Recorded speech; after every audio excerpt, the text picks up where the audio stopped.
Буџетот 2021 отвори можност за политички надпревар. Кој повеќе направил, кој повеќе манипулирал со граѓаните, кој имал поголеми непродуктивни трошоци, а кој бил поголем патриот. Партиите на албанците целосно им го отстапија собранискиот простор на двете најголеми пратенички групи, предводени од СДСМ и од ВМРО-ДПМН. Дали се сложувате со 90 милиони денари набавка на нови автомобили? 30 милиони денари или зголемување за 6566% за одбележување на рамковниот договор. 3 милиони денари за превремени вработување во Министерството за правда. 200% зголемување за купување на опрема, мебел, машини во Министерството за политички системи. На срамота е, колешке, за една топка овдека во собранискава сала да дадете 6.000 евра. 200.000 евра за сите овие топки. А граѓаните да справуваат крај со крај.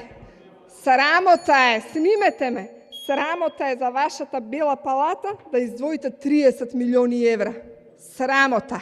Критиките на политиките на сегашната, односно на поранешната власт, се проширија до Небрегово. Седнал оној вашиот лидер, лажгото на векот, да се слика во куќата во која што се родил Блаже Коневски и од вчера да изиграва патриот. А самиот тој на едно новинарско прашање кажа дека не ви личи патриотизмот и на вистина не ви личи патриотизмот. Издвоени се средства за великанот Блаже Коневски, кој што вие го нарекувавте џуџето од Небрегово. Значи, си ја менувате историјата како сакате, а тоа е целта само за да дојдете на власт. Бевте антички македонци, па бевте врховистите на Тодор Александров, а сега пак...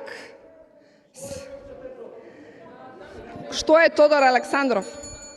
А сега сте станале партизани. Ваквата комуникација се чини го подобри расположението во салата, барем за момент смеја наместо меѓусебни навреди. Добро е, председателе, што уште се смееме, тоа значи дека остана човечко во нас. Ова е последниот ден од буџетската расправа. Буџетот за наредната година, тежок над 4 милиарди евра, треба да обезбеди заздравување на економијата, заштита на здравјето, кратење на неприоритетните трошоци и подобра реализација на капиталните расходи.